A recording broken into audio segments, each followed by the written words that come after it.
दोस्तों finally Iran ने वो कर दिया इजराइल के संदर्भ में जिसकी उम्मीद बीते 1 अप्रैल के बाद से की जा रही थी।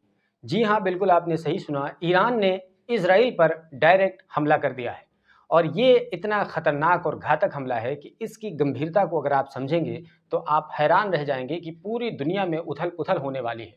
क्योंकि इजराइल और ईरान सिर्फ केवल 2 देश नहीं हैं, बल्कि इनके पीछे का जो पूरा एक सिनेरियो बनेगा जियोपॉलिटिकल, वो बहुत ही लीथल कॉम्बिनेशन के साथ सामने आएगा। इसलिए इस वीडियो को आपको गंभीरता से देखना है, अंत तक देखना है, ताकि आपको पूरा इजराइल और ईरान के बीच होने वाले इस संघर्ष की कहानी, उसका पस-ए-मंज़र, उसका बैकग्राउंड सब कुछ समझ में आ सके। दोस्तों मेरा नाम सलीम आज़ाद है, आप यूट्यूब चैनल ग्लोबल बाउंड्री देख रहे हैं।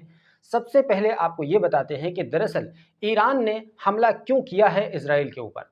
तो उस हमले के पीछे जब आप जाएँगे तो आप पाएँगे कि बीते 1 अप्रैल को सीरिया की राजधानी दमिश्क में ईरान के कॉन्सुलेट यानी वहाँ के कौंसल खाने पर बम से हमला किया जाता है और इस हमले में कुल 12 लोग मारे जाते हैं।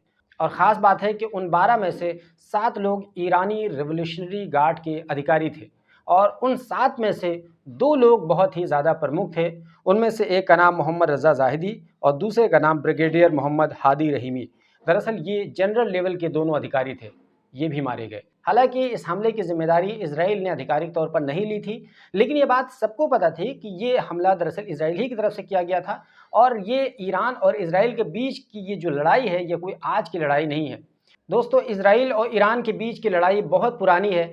1979 में जब ईरान में रेवोल्यूशन आया था, रूहुल्लाह आयतुल्लाह खुमैनी के द्वारा रज़ा पहलवी की सरकार को हटाया गया था, उसके बाद से ईरान और इजराइल एक दूसरे के जानी दुश्मन बन गए थे। हालांकि उससे पहले यानी 1979 से पहले जब रज़ा शाह पहलवी की ईरान में सरकार थी, एक तरीके से रज़ा शाह पहलवी जो थे वो अमेरिका की गोद में बैठे हुए थे। तो इजराइल और ईरान के साथ दोस्ती थी, अच्छे रिश्ते थे, लेकिन जैसे ही वहाँ पर रेवोल्यूशन आया 1979 में, उसके बाद से ईरान और इजराइल के रिश्ते बुरी तरीके से बिगड़ गए और उसके बाद से लगातार दोनों के दरमियान बहुत ज़बरदस्त घनघोर दुश्मनी।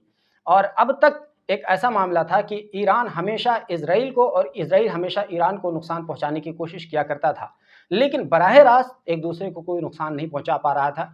ईरान अपने प्रॉक्सीज के ज़रिए से, चाहे वो ट्रिपल एच जिसको हम लोग हूती, हिजबुल्लाह और हमास कहते हैं, इन ट्रिपल एच के ज़रिए से ईरान इजराइल को टारगेट करता था। लेकिन ये पहली बार ऐसा है कि ईरान ने अपने बॉर्डर को क्रॉस करते हुए इराक और जॉर्डन और उसके बाद में समूचा इजराइल को टारगेट किया है। इजराइल के कई सारे हिस्सों को ईरान ने अपने 200 से अधिक बैलिस्टिक और ड्रोन हमलों से टारगेट किया है।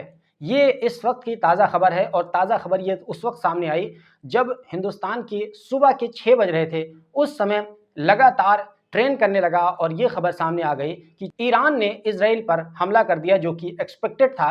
इसकी चेतावनी अमेरिका ने भी दे रखी थी कि विद इन 48 आवर्स ईरान किसी भी समय इजराइल पर हमला कर सकता है, और वही हुआ।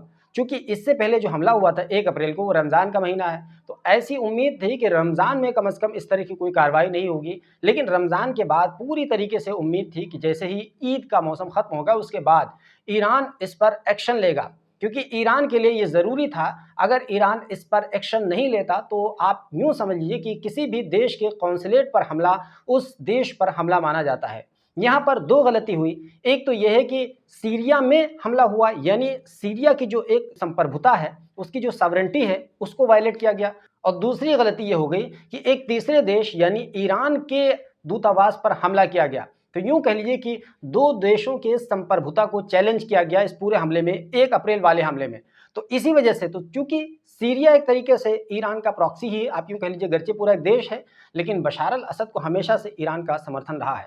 तो ईरान ने इसको बहुत ही ज़्यादा सीरियसली लिया, क्योंकि अगर इस पर रिटेलिएशन ना होता तो ऐसा माना जाता कि ईरान की संप्रभुता को चैलेंज किया जा रहा है और ईरान केवल शब्दों से काम चला रहा है। तो चूंकि ईरान की मजबूरी थी, इसलिए ईरान ने हमला किया। आपको याद होगा कि ईरान के इससे पहले कई सारे टॉप लेवल के लोगों को मारा गया, चाहे वो कासिम सुलेमानी हों जिनको इराक में मार दिया गया था, चाहे वो मोहसिन फ़खरीज़ादे हों जो टॉप साइंटिस्ट में आते हैं ईरान के, उनको मार दिया गया था। इसके अलावा भी कई सारे टॉप लेवल के साइंटिस्ट को मारा गया था इजराइल द्वारा। तो जाहिर सी बात है कि ये हमला एक्सपेक्टेड था, क्योंकि ईरान अगर खामोश बैठ जाता तो फिर ईरान की बहुत बड़ी नाकामी मानी जाती। इसलिए ईरान ना चाहते हुए भी उस पर हमला करना था और ईरान ने हमला कर दिया। लेकिन अब ईरान ने जब हमला किया तो अब सवाल ये है कि क्या ईरान ने गलती कर दी? क्योंकि इससे बहुत बड़ा टेंशन पूरी दुनिया में होने वाला है। क्योंकि जो ईरान से सटा हुआ वो जो पूरा समंदर का इलाका है जिसको पर्शियन गल्फ बोलते हैं, वहाँ से पूरी दुनिया में जो तेल का व्यापार होता है वो 1/3 होता है, यानी 1/3 तेल का व्यापार वहीं से होता है। स्ट्रेट ऑफ हुर्मुज से होकर के तमाम शिप्स निकलती हैं। इसके अलावा अगर रेड सी की बात कर लें तो वहाँ पर यमन के ठीक नीचे, यानी जो जिबूटी का एरिया है और यमन का, जिसको हम लोग बाबुल मंदब बोलते हैं, बाबुल आदन बाबुल मंदब दोनों बोलते हैं, तो वो जो पूरा एरिया होकर के गुजरता है रेड सी और फिर उसके बाद में मेडिटेरेनियन सी में जाता है। अगर इस पूरे क्षेत्र को देखेंगे तो यहाँ पर भी ईरान समर्थित हूती लोग यहाँ पर बैठे हुए हैं। तो आप यूँ कह लीजिए कि ये जो पूरा इलाका है ये बिजनेस का पूरा रूट है और इसको ब्लॉक कर दिया जाएगा। अब ऐसी कंडीशन में पूरी दुनिया में कई तरह की दिक्कतों का सामना करना पड़ जाएगा, खास तौर से ऑयल, क्योंकि मिडल ईस्ट से ऑयल बड़े पैमाने पर पूरी दुनिया में जाता है, इवन हिंदुस्तान में भी आता है। तो हिंदुस्तान में तेल की कीमतों में बहुत ज़बरदस्त उछाल होने वाला है। सिर्फ तेल ही की बात नहीं है, बल्कि इसके अलावा अगर इसके रिपरकशन देखेंगे तो आप ये पाएंगे कि चूंकि वर्ल्ड वार 2 हो चुका है और अब वर्ल्ड वार 3 की तरफ दुनिया शिफ्ट हो रही है, क्योंकि ये केवल और केवल ईरान और इजराइल के बीच की लड़ाई नहीं है, बल्कि अगर आप इस पूरे सिचुएशन को समझेंगे तो चूंकि इजराइल हमेशा से अमेरिका का समर्थित देश माना जाता है और इसी तरीके से अगर ईरान की बात करें तो चूंकि हमेशा जो पावर ऑफ बैलेंस होता है जैसे ही बिगड़ता है फौरन दूसरे लोग इसका फायदा उठाने लगते हैं। तो अगर ईरान के संदर्भ में देखें तो ईरान को रशिया का समर्थन मिल जाएगा, चाइना का समर्थन मिल जाएगा, यानी रशिया और चाइना जैसे दो बड़े बड़े ब्लॉक और इधर एक तरफ अमेरिका और इजराइल, यानी यूं इस तरीके से कन्फ्रंटेशन की मुद्रा में आ जाएंगे। तो आप सोचिए कि ये जियोपॉलिटिकल सिनेरियो के लिए कितना घातक लीथल कॉम्बिनेशन होने वाला है ये जंग, अगर ये एस्केलेट होती है तो। क्योंकि जिस तरीके से हमला हुआ है तो ऐसा माना जा रहा है कि ईरान पर रिटेलिएशन में इजराइल भी हमला करेगा। हालांकि अमेरिका ने मना किया है, अमेरिका ने कहा है कि इस पर हमला नहीं करना है, लेकिन हम सब जानते हैं कि इजरायली प्रधानमंत्री बेंजामिन नेतन्याहू की क्या प्रवृत्ति है, उनके काम करने का क्या तरीका है। इसलिए जब हम ये बात सोचते हैं कि अमेरिका मना कर रहा है तो इजराइल रुक जाएगा, ऐसा नहीं होने वाला है। और इजराइल का बहुत ही सिंपल सा फार्मूला है कि अगर तुम मुझे नुकसान पहुंचाओगे तो हम तुम्हें नुकसान पहुंचाएंगे। ईरान ने चूंकि नुकसान पहुंचाया है, 200 से अधिक बैलिस्टिक मिसाइल और ड्रोन हमलों से हमला किया है, बैक टू बैक हमला किया है, जिसकी वजह से जो इजराइल का डिफेंस सिस्टम था जिसको आयरन डोम कहते हैं वो भी बहुत जगहों पर चूक गया है। यही वजह है कि समूचा इजराइल में लगातार सायरन बजते रहे, यानी एक को उसने डिस्ट्रॉय किया लेकिन उसके पीछे डायरेक्टली दूसरा आ गया तो उसको डिस्ट्रॉय नहीं कर पाया। तो ऐसा माना गया कि ऑलमोस्ट 20 से 25-30% के करीब ड्रोन या बैलिस्टिक मिसाइल्स वहां पर जाकर के गिरे हैं इजराइल में, और ये तबाही का कारण है। अब धीरे धीरे खबरें छन छन करके आएंगी कि किस तरह का नुकसान हुआ है, लेकिन फौरी तौर पर एक खबर ये सामने आ गई कि इजराइल के निगेव एयरबेस को टारगेट किया गया था और उसको नुकसान पहुंचा है। ये फौरी खबर है। तो इस तरीके से धीरे धीरे समझ में आ जाएगा कि ईरान के इस हमले में इजराइल का कितना ज़्यादा नुकसान हुआ है। चूंकि इजराइल का अगर नुकसान है तो फिर इजराइल रिटेलिएशन करेगा हर हाल में। हालांकि अमेरिका ने इस पर उच्च स्तरीय मीटिंग बुला ली है और यूनाइटेड नेशन की भी सिक्योरिटी काउंसिल की मीटिंग बुलाई गई है। अब जब तक कि मैं वीडियो रिकॉर्ड कर रहा हूँ तब तक मीटिंग के बुलाए जाने की बात चल रही थी।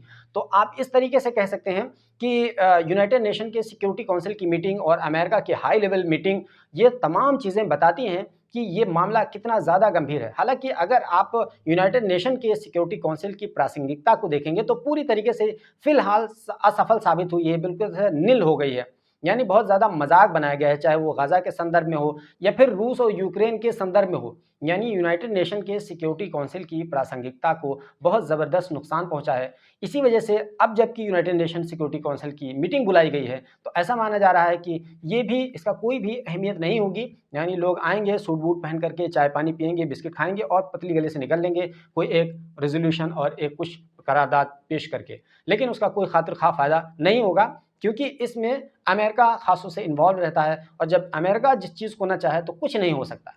और जहाँ तक इजराइल की बात है तो उसके हितों की रक्षा करना अमेरिका की मजबूरी है, क्योंकि अगर अमेरिका इजराइल के हितों की रक्षा नहीं करेगा तो अमेरिका का कोई भी प्रेसिडेंट अमेरिका में चुनाव जीत ही नहीं सकता, क्योंकि यहाँ पर यहूदी लॉबी बहुत ज़्यादा मजबूत है, फंडिंग बड़े पैमाने पर यहूदी लॉबी के ज़रिए से होती है। तो अब ऐसी सूरत में कोई भी यहूदी लॉबी को इनकार नहीं कर सकता है, उसको इग्नोर नहीं कर सकता है, और जब यहूदी लॉबी को इग्नोर नहीं कर सकता है तो फिर अल्टीमेटली इजराइल को भी इग्नोर नहीं किया जा सकता है। तो तो अमेरिका की मजबूरी है कि वो इजराइल के हितों की हर हाल में रक्षा करे, चाहे वो नैतिक हो, अनैतिक हो, जायज़ हो, नाजायज़ हो, किसी भी लेवल पर अमेरिका को जाना पड़ जाए, वो चुनाव जीतने के लिए वहाँ के प्रेसिडेंट्स हर हाल में इजराइल की हिमायत करेंगे।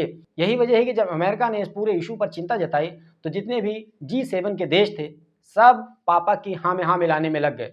अमेरिका यानी जो पापा है, उसने कहा कि हमें इजराइल के हितों की रक्षा करनी है। तो जितने भी G7 के देश थे, चाहे वो कनाडा हो, फ्रांस हो, जर्मनी हो, जापान हो, यूके हो, इटली हो, सारे के सारे लोग एक ही सुर में पापा के हाँ में हाँ मिलाने लग गए और उन्होंने कहा हम इजराइल के साथ हैं, हम इजराइल के साथ हैं, हम इजराइल के साथ हैं। तो इस तरीके से अमेरिका और G7 के जो भी देश हैं, उन तमाम लोगों ने इजराइल की हिमायत करने की बात कही है। लेकिन भारत किस ओर खड़ा हुआ है? तो जहाँ तक भारत का सवाल है, तो भारत हमेशा से इन तमाम मामलात में निष्पक्ष होकर के काम करता रहा है, क्योंकि आप सबको पता है कि भारत के जो रिश्ते हैं, वो ईरान के साथ भी हैं और इजराइल के साथ भी हैं। तो भारत किसी एक का पक्ष लेकर के अपने हितों को बर्बाद नहीं करना चाहता, ख़राब नहीं करना चाहता। तो इसलिए भारत ने साफ-साफ ये कह दिया है कि इस जंग को एस्केलेट नहीं होना चाहिए। यानी भारत का जहाँ तक ये स्टैंड है कि इजराइल को अब रिटेलिएशन नहीं करना चाहिए। लेकिन इसी बीच एक और खबर सामने आ गई जब 13 अप्रैल को इजराइल के एक जहाज़ को, बल्कि इजराइल के जहाज़ को ना कहिए, दरअसल वो पुर्तगीज़ी जहाज़ था, लेकिन इजराइल के उस पे झंडा लगा हुआ था। स्ट्रेट ऑफ हुर्मुज़ से निकल रहा था और वहाँ पर हेलीकॉप्टर के ज़रिए से ईरान के रेवोल्यूशनरी गार्ड्स ने जाकर के उस पर कब्ज़ा कर लिया। अब ये और ज़्यादा चिंताजनक खबर सामने आ गई, क्योंकि उसमें भारत के 17 लोग शामिल थे, यानी 17 भारतीय शामिल थे। तो इसलिए भारत का स्टैंड थोड़ा-सा अब इसमें तब्दीली आने लगी है, क्योंकि अगर ईरान भारत के उन 17 लोगों को रिहा नहीं करता है, तो फिर ईरान के ताल्लुक से भारत का जो सॉफ्ट रवैया है, वो लूज़ कर जाएगा। इसलिए अब ईरान और भारत के ताल्लुक से जो रिश्ते हैं, वो एक दूसरी दिशा में देखे जाएँगे। बहरहाल लेकिन अभी भी भारत का स्टैंड यही है कि इन दोनों देशों के बीच में जंग नहीं होना चाहिए, क्योंकि जंग से न केवल ये दोनों देश आपस में पिसेंगे, बल्कि पूरी दुनिया पर इसका असर पड़ेगा।